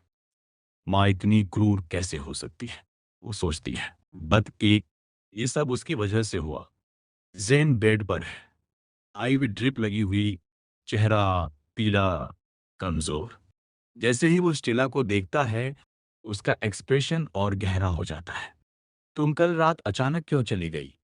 क्या इसलिए क्योंकि मेरी माँ ने शादी की बात की? स्टेला बेड के किनारे बैठती है और उसके बालों में हाथ फेरती है। मुझे कुछ काम था, उससे कोई लेना देना नहीं था। ओवर थिंक मत करो। जेन हल्का सा हंसता है, लेकिन वो हंसी खाली है। और कितना छुपाओगी मुझसे स्टेला? उसकी आंखों में नाराजगी और चोट दोनों है। मैंने तुम्हारे घर पर खाना खाया, बस एक बाउल बर्ड्स नेस्ट पॉरेज, और मैं हॉस्पिटल में आ गया। अभी तक ठीक नहीं हुआ। वो धीरे से पूछता है, तुम जानती हो डॉक्टर ने क्या कहा? उस दिन स्टेला ने डॉक्टरों को सख्त हिदायत दी थी, सब कुछ चुप रखना है। आखिर ये स्टर्लिंग फैमिली का प्राइवेट हॉस्पिटल था। लेकिन अब लगता है किसी डॉक्टर ने बात बाहर निकाल दी। स्टेला का चेहरा थोड़ा बदलता है, आंखों में हल्की ठंडक आती है। डॉक्टर ने क्या कहा? वो जीन को ध्यान से देख रही है और साथ ही मन में सोच रही है, इस डॉक्टर ने मेरी बात नहीं मानी। जेन उसे देखता है, धीरे लेकिन साफ निराशा के साथ, जैसे अब उसे कुछ समझ आने लगा हो। जेन उसे देखता है, उसकी आंखें लाल हैं, टूटी हुई। मुझे लगा था हमारे बीच कुछ सच था, बचपन से, और तुमने मिडिल स्कूल से ही अपने फीलिंग्स दिखा दिए थे। मैंने सोचा तुम सच्ची हो। उसकी आवाज कांपती है, लेकिन अब वो गहरी सांस लेता है। मुझे पता था तुम्हारे फैमिली हॉस्पिटल के डॉक्टर सच नहीं बताएंगे, इसलिए मम्मी मुझे पब्लिक हॉस्पिटल ले गए। स्टेला का दिल एक पल के लिए रुकता है। डॉक्टर ने कहा यह ड्रग ओवरडोज था। जैन टूट जाता है, उसकी आवाज फट जाती है। वो दवाई अपने आप में ही खतरनाक है। मैं उसके लिए बहुत सेंसिटिव हूँ। नॉर्मल डोज भी असर करती, लेकिन मुझे उससे कहीं ज्यादा दिया गया। वो सीधे स्टेला की आंखों में देखता है। तुम्हारी माँ मुझे मारने की कोशिश कर रही है और तुम उसे बचा रही हो। एक सेकंड के लिए स्टेला के चेहरे पर साफ डर दिखता है, लेकिन फिर वो खुद को संभाल लेती है। वो जानती है दुनिया की नजर में माँ और बेटी अलग नहीं होते। अगर उसकी माँ क्रिमिनल साबित होती है तो उसका क्या होगा? और अगर ये सब बाहर आया तो स्टर्लिंग फैमिली के स्टॉक्स सीधे गिरेंगे। स्टेला ये सब सोचते हुए जेन को अपनी बाहों में खींच लेती है, उसके बालों पर हाथ फेरती है। श, तुम बीमार हो अभी, खुद को इतना मत परेशान करो। जेन उसकी तरफ झुक जाता है, आवाज टूटी हुई। अब मैं क्या करूं? मैंने अभी तक ठीक से रिलेशनशिप भी नहीं जी, और मेरी बॉडी ऐसी हो गई। ऐसी बातें मत करो। स्टेला उसे पकड़कर कहती है, तुम ठीक हो जाओगे। डॉक्टर ने कहा है ट्रीटमेंट है। वो उसकी आंखों में देखती है। इस बार उसकी आवाज सच्ची लगती है। जो भी हो, मैं तुम्हें छोड़कर नहीं जाऊंगी। फिर वो धीरे से कहती है, अगर तुम्हें प्रूफ चाहिए तो इस महीने ही एंगेजमेंट कर लेते हैं। जेन उसे देखता है, आश्चर्य और उम्मीद के बीच फंसा हुआ। सच में स्टेला, तुम मुझसे शादी करना चाहती हो? उसी समय मैं बस में बैठा हूं और आज आईवी नहीं है। ये अजीब लगता है।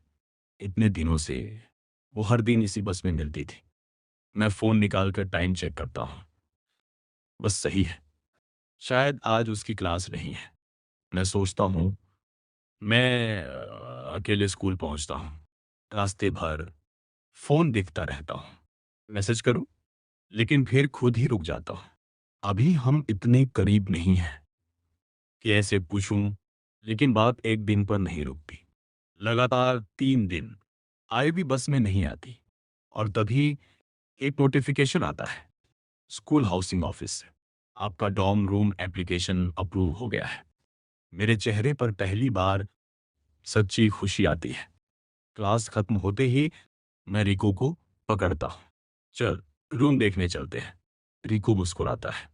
5th floor. मैं 504 में हूँ, तू 502 में। मैं पहले ही चेक कर चुका हूँ। ये बाकी 3 रूममेट्स हिस्ट्री डिपार्टमेंट से हैं। ठीक लगते हैं। मैं सिर हिलाता हूँ। अच्छा है। जब हम रूम तक पहुंचते हैं, दरवाजा खोलते हैं। अंदर सब कुछ साफ सुथरा है। पिछला स्टूडेंट जाते जाते सब सेट करके गया है। बेड ठीक, डेस्क खाली, खिड़की से हल्की धूप अंदर आ रही है। मैं कमरे के बीच खड़ा होता हूँ, धीरे से सांस लेता हूँ। ये मेरा नया स्टार्ट है। कमरा पूरी तरह साफ था, एकदम स्पॉटलेस। हमने तय किया, पहले कुछ बेसिक सामान ले आते हैं, कल प्रॉपरली शिफ्ट करेंगे। बेड के डिजाइन करने के बाद अब सब क्लियर है। मैं पूरी तरह स्टर्लिंग मैनर से रिश्ता खत्म कर रहा हूँ। तभी एक चश्मा पहना लड़का हमें देखता है। तुम दोनों में से कौन मूव इन कर रहा है? मैं कहता हूँ, करण फर्स्ट ईयर लिटरेचर। वो मुझे ध्यान से देखता है। मैं थियो हिस्ट्री डिपार्टमेंट। तुम थोड़े फेमिलियर लग रहे हो। मुझे तुरंत समझ आ जाता है क्यों। फोटो वाला इंसिडेंट, स्टेला की फोटो लेना मिसेस स्टर्लिंग के लिए, और फिर कैंपस ग्रुप चैट में वायरल होना। अब सब मुझे उसी वजह से जानते हैं, लेकिन अब मुझे फर्क नहीं पड़ता। मैं ये सब पहले जी चुका हूँ। रिको अचानक चमक उठता है। अरे भाई, तू भी फेमिलियर लग रहा है। तू फ्रेशमैन शोकेस में नहीं था क्या? और बिना किसी वार्निंग के वो थियो के साथ ऐसे बात करने लगता है जैसे सालों पुराने दोस्त हों। कुछ ही मिनट में दोनों ने ऑर्बिट कॉन्टैक्ट्स एक्सचेंज कर लिए। ब्रो ब्रो, मैं बस देखता रह जाता हूँ। ये बंदा इतनी जल्दी दोस्त कैसे बना लेता है? हम बाहर निकलते हैं। मैं कहता हूँ, चल कैंपस स्टोर चलते हैं। हम रूम को थोड़ा टाइडी करते हैं। फिर क्लासेस के बाद मैं बिना रुके वापस आता हूँ। आज ही शिफ्ट करना है। रिको हैरान, इतनी जल्दी क्यों? मैं सीधा जवाब देता हूँ, क्योंकि मैं कब से इंतजार कर रहा था। और फिर मैं बताता हूँ, मुझे नया पार्ट टाइम जॉब मिल गया है। फिशिंग पार्क में आफ्टरनून और इवनिंग पीक आवर्स में फ्रंट डेस्क संभालूंगा। मेंबरशिप, फिशिंग गियर, काम आसान है, लेकिन लोकेशन दूर है। डॉर में रहूंगा तो मैं ना जाने की जरूरत नहीं पड़ेगी। रिको समझ जाता है। ओ, अब तू सच में निकल रहा है। उस दोपहर मैं सामान पैक करता हूँ, डैड को बताता हूँ, और सूटकेस लेकर स्टर्लिंग मैनर से बाहर निकल जाता हूँ। उसी समय मिसेस स्टर्लिंग घर लौटती है। वो बटलर से पूछती हैं, करण क्यों जा रहा है? बटलर जवाब देता है, मिस्टर मोरो रिजाइन कर रहे हैं और करण डॉर्म शिफ्ट हो रहा है।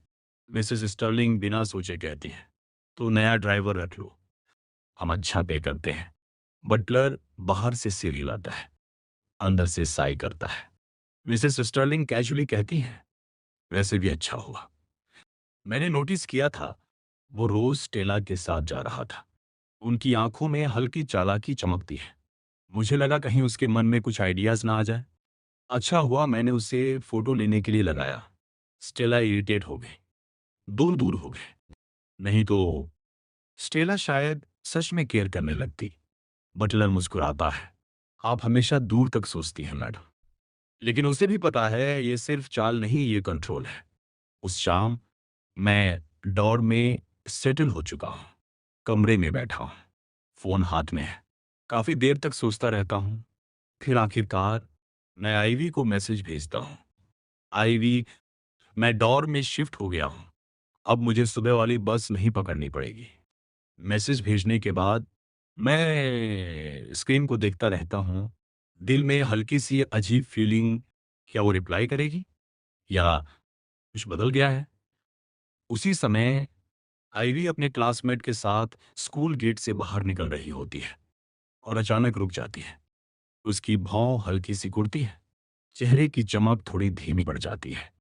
उसके साथ चल रही मियाँ आखिर बोल ही पड़ती है, लिटिल सू, तू हर कुछ मिनट में फोन क्यों चेक कर रही है? किसका इंतजार है? पिछले 3 दिनों से आईवी, जो आमतौर पर फोन को हाथ भी नहीं लगाती, हर कुछ मिनट में स्क्रीन देख रही थी, जैसे किसी खास नोटिफिकेशन का इंतजार हो। मिया ने उसे कई बार कहा, वेट मत कर, खुद कुछ कर। लेकिन आईवी ने बस इतना कहा, मैं कर रही हूं, तुम समझ नहीं रहे। और बस मिया चुप हो गई। बाद में वो बड़बड़ाई, ये क्या है? हार्ड टू गेट खेल रही है या मिलिट्री कैंपेन चला रही है? आर्ट ऑफ वॉर पढ़कर आई है क्या? आईवी ने कोई जवाब नहीं दिया। लेकिन आज आखिरकार करण का मैसेज आता है। उसके दिल में एक अजीब सी शांति बैठती है, जैसे कोई पत्थर धीरे से जमीन को छू गया हो। 3 दिन तक बस अवॉइड करने के बाद आखिर उसने खुद मैसेज किया, गुड। वो मन ही मन सोचती है, ये अच्छा साइन है, मतलब वो मेरे बारे में सोचता है। लेकिन जैसे ही वो मैसेज पढ़ती है, उसका एक्सप्रेशन बदल जाता है। करण डॉम में शिफ्ट हो गया है, ये तो उसकी पूरी प्लानिंग थोड़ा हिल जाती है।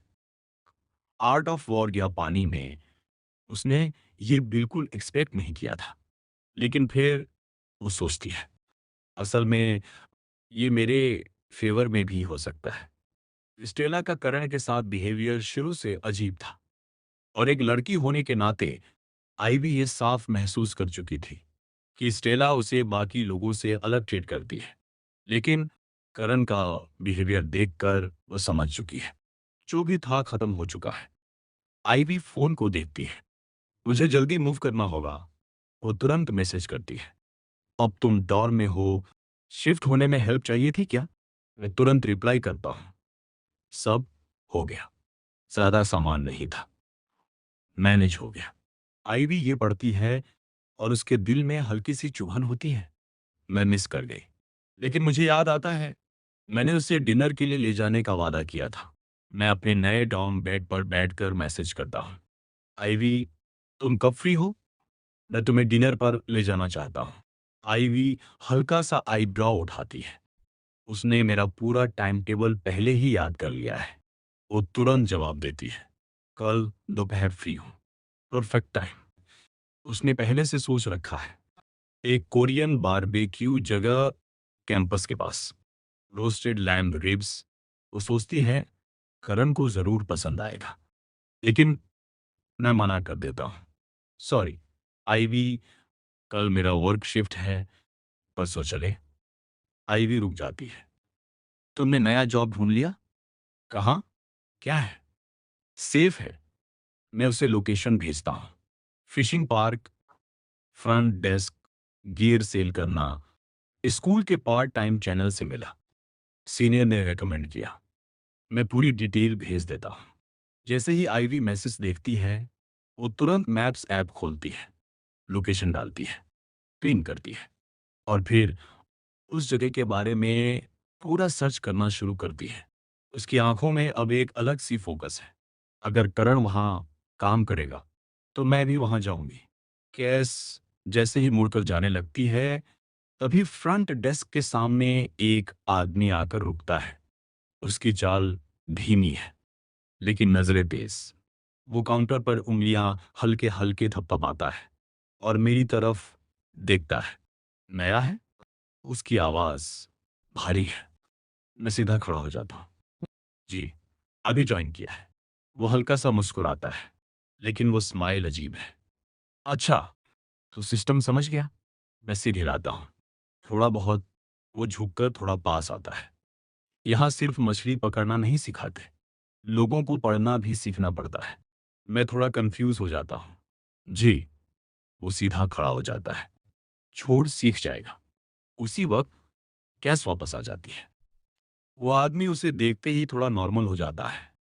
कैस, मेंबरशिप रिन्यू करनी है। कैस तुरंत प्रोफेशनल मोड में आ जाती है। आईडी कार्ड दीजिए। मैं साइड में खड़ा होकर सब ध्यान से देखता हूँ। कैस तेजी से सिस्टम हैंडल करती है। Card scan, details check, payment confirm, सब कुछ बहुत स्मूथ। वो आदमी जाते जाते मुझे फिर देखता है और बस इतना कहता है, जल्दी सीख ले। ये जगह जितनी दिखती है उतनी सिंपल नहीं है। वो चला जाता है। मैं कुछ सेकंड तक दरवाजे की तरफ देखता रहता हूँ। अजीब था। मैं धीरे से बोलता हूँ। कैस हल्का सा हंसती है। तुम्हें अभी बहुत अजीब लोग मिलेंगे, आदत डाल लो। मैं सिर हिलाता हूँ, लेकिन अंदर कुछ खटकता है। यह जगह नॉर्मल नहीं है। शाम धीरे धीरे गहरी होती जाती है। लाइट्स ऑन हो जाती हैं। पानी पर पीली रोशनी चमकती है और लोग अब भी मछलियां पकड़ रहे हैं। मैं काम में बिजी हो जाता हूँ।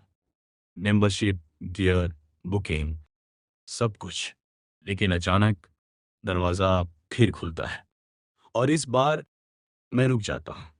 दरवाजे पर आईवी खड़ी है, ऑर्किड और संपल के सॉन नेगिचोल। उसके हाथ में एक छोटा बैग है और आंखें सीधी मेरी तरफ। मैं पूरी तरह चौंक जाता हूँ। आईवी, वो धीरे धीरे अंदर आती है। हाय, कैस मेरी तरफ देखती है, फिर आईवी को, फिर वापस मुझे। उसकी आंखों में हल्की सी स्माइल आ जाती है। ओह, तो ये वही है। मैं तुरंत बोल पड़ता हूँ। न नहीं, मतलब। आईवी शांत आवाज में बोलती है, मैं फिशिंग गियर लेने आई हूँ। लेकिन उसकी नजरें अब भी मुझसे हटी नहीं है। उस एक पल में मुझे साफ समझ आ जाता है, वो यहाँ गियर लेने नहीं आई है, वो मेरे लिए आई है। और उसी समय कहीं दूर स्टेला अपनी कार में बैठी होती है। फोन स्क्रीन पर एक नाम चमक रहा है, करण। वो कॉल नहीं करती, बस दिखती रहती है। उसकी आंखों में एक ही सवाल, वो अब किसके साथ है। उस एक पल में ना तो मैं हटता हूं, न कैस, बस हल्की सी उंगलियों की छुअन। और फिर वो तुरंत सिस्टम पर ध्यान दे देती है। देखो, कैस धीमे से समझाती है, पहले मेंबर आईडी जनरेट करो, फिर पेमेंट लिंक।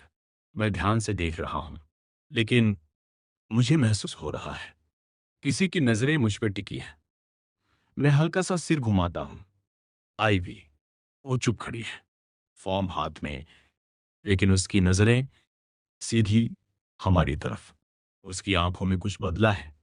पहले जैसी शांति नहीं, अब वहां हल्की सी ठंडक है। मियाँ धीरे से उसके कान में बोलती है, ओहो, यहाँ तो कोई और भी है। आईवी बिना उसकी तरफ देखे बोलती है, चुप रहो। लेकिन उसकी पकड़ फॉर्म पर थोड़ी कस जाती है। कैश सिस्टम पूरा करती है। हो गया, दोनों का एनुअल मेंबरशिप एक्टिव। मैं राहत की सांस लेता हूं।